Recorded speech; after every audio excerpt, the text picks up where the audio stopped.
Hello and welcome to Legacy IS Academy. In today's current affairs, we will be reading about urban floods. Okay. So, the newspaper article began with, we need to shift urban planning towards sponge cities. So, what are sponge cities and what is this problem of solution as a sponge city to urban flooding? How does this solution work? Okay, that will be reading today. So, this is about urban floods.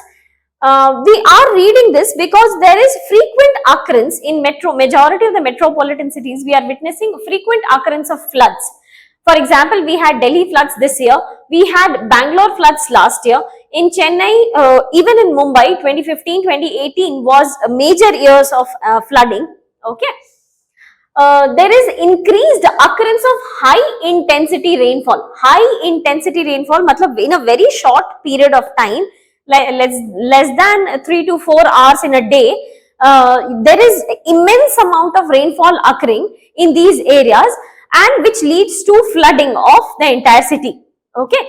So, which is leading to frequent occurrence of urban floods in the entire majority of the metropolitan cities in India. That's the reason things are running in news. Okay. So, why does it occur? Why do we have frequent occurrence of urban flooding?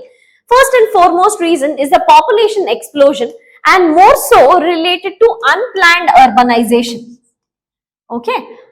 For example, the case of Bangalore.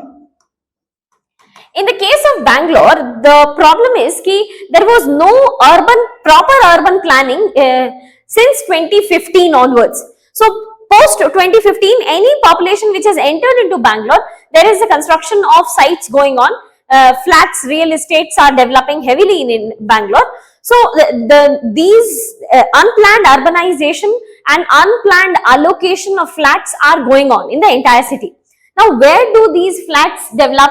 They are occupying, encroaching the lake beds or the drainage channels. So, this is not the problem only related to Bangalore. This is the problem related to majority of the Indian cities. This real estate expansion or expansion of the metro lines, expansion of the highways, expansion of the telecom lines or flyovers, bridges, all of that, it is eating upon, it is encroaching upon the lake beds or the drainage channel. Now, these drainage channels or lake beds could have acted as a sponge.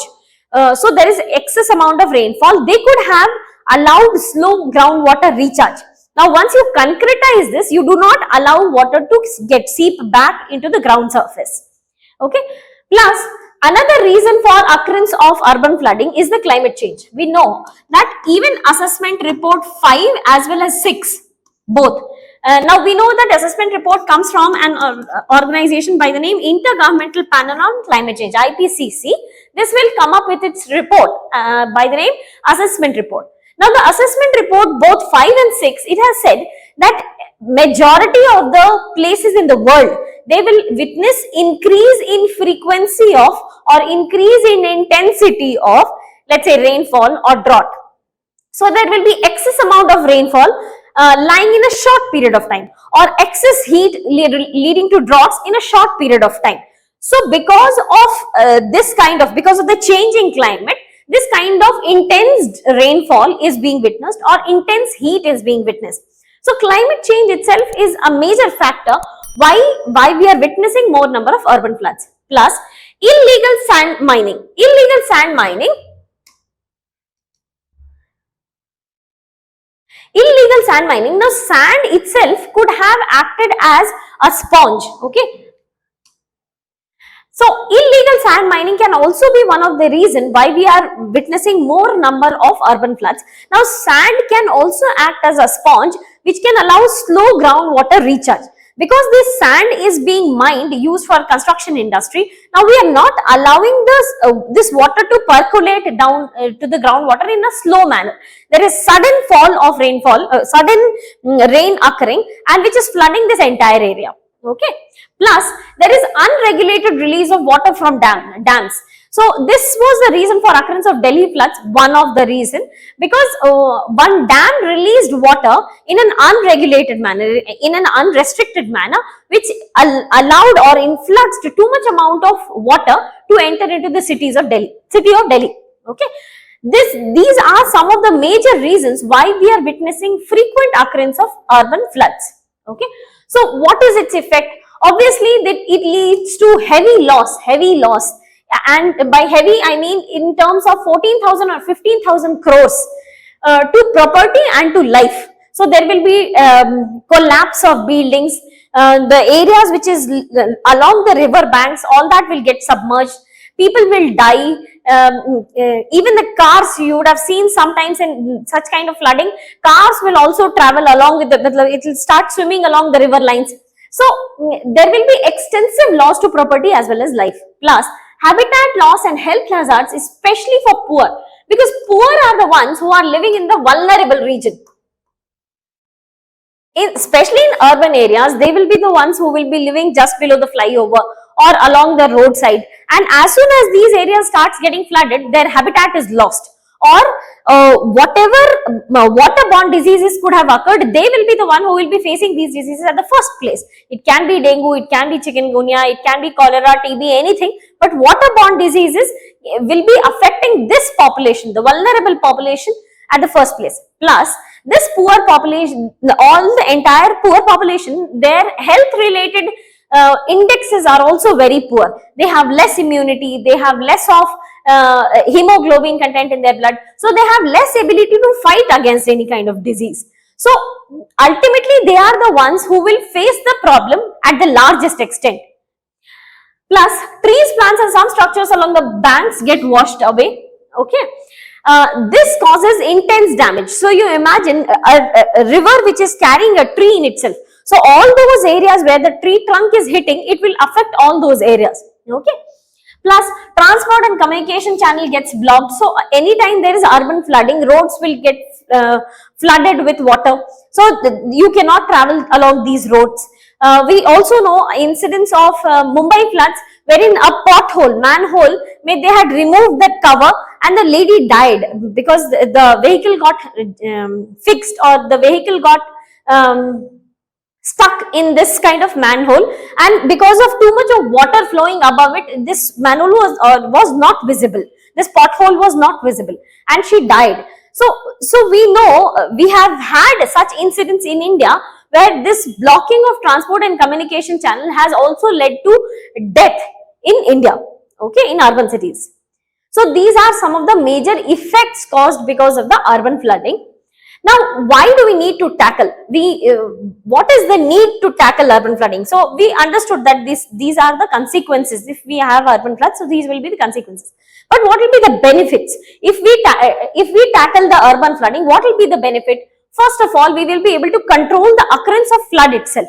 If we have solutions such as sponge cities, by sponge cities we are basically increasing the green cover of any area. We are increasing the green cover. So within an urban habitation, you develop certain areas which are parks, develop certain areas as a small ponds.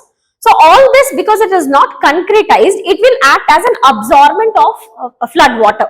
Okay? So by doing this, we will be able to control floods, plus we will be able to undertake groundwater recharge. Because we are allowing the water to seep down, we are replenishing the groundwater. Okay? And associated problems. So we know that, let's say in North India we have uranium contamination. In UP Bihar region we have arsenic contamination. In Rajasthan we have uranium contamination because of excessive groundwater recharge, excessive groundwater discharge or usage. So if we try to recharge or replenish this groundwater, we will be able to tackle this problem. Okay. Plus, address the climate related inequality. So what do we mean by climate related inequality? So there is certain population within urban area which is not able to access clean water, clean sanitation facilities. This is aggravated because of the climate related aspects. So there will be excess amount of, let's say during summer season, those who are poor or those who are living along the roadsides or without proper habitations, okay, they are the ones who are witnessing this heat more. They are the ones who are not getting available clean water. Okay, so this is kind of inequality is known as climate related inequality. This can be addressed. Okay, plus if we are able to recharge groundwater, what we can access is a clean water. Plus it will also regulate the supply of water throughout the year. So we know we are witnessing floods in certain part of the month along the year. Let's say July, August we have floods. In May, June we have drought. So because we will be able to replenish and recharge the groundwater, we will be having availability of groundwater or water across the year. Plus, it will also help us to resolve issues such as Kaveri water crisis. So Kaveri water crisis is occurring because this year was one of the hottest year in approximately 20-30,000 years. So this is because this was one of the hottest year and rather the driest year. So we have less availability of water and thus aggravating the Kaveri water crisis. Now, if we are somehow able to replenish the available amount of water, we will be able to tackle this crisis also. At least to some extent, we will be able to resolve the dispute. So, if we are able to build up sponge cities, or we will be able to replenish the groundwater, we will be able to build certain pockets of ponds within urban centers, we will be able to tackle the water crisis, water related woes. Okay. So what is the solution? Solution is to build sponge cities. As we discussed, sponge cities matlab basically you are increasing the green cover. Okay. Plus avoid concretization. Now we have very clearly understood this problem that concrete is not allowing water to get back to the ground surface, groundwater, underground water. So if we avoid concretization and increase the green cover, what we are basically doing is we are allowing the water to enter into the groundwater regions. Plus integrate urban planning to climate related goals. So let's say India has said we will be becoming a net zero emitter, let's say by 2070. Okay. So if you are saying that you will become a net zero emitter by 2070, your urban planning should also be tackling GHG based emissions. Your urban planning should also be tackling water related crisis. Okay. So basically urban planning should be integrated to climate related goals. And this example of net zero emitter and your air pollution integrated under urban planning, this has been carried out by Mumbai, flood control plus air pollution. Chennai has behaved as a best case example in development of sponge cities. Okay, civic consultation in planning process. So you need to call upon public also when you are undertaking planning process for urban areas. Plus, region specific solutions should be thought of. Let's say in Bangalore, we have just outside the Bangalore city itself, we have 7 to 8 large watersheds. Okay, because these are large watersheds, these can absorb, act as the sponge cities. So if somehow we are able to create this kind of structure, connect this kind of structure, this can be called as the string of pearls. This can be our solution to make Bangalore more absorbent to whatever rainfall which is occurring in a short period of time, which is causing floods. Okay, so there should be region specific solution. Whatever is the problem of that region, that problem should be resolved by looking into region specific whatever is the problem. Okay, so this can be some of the solutions. Now with that we come to the end of this video. I wish you all the very best and thank you so much.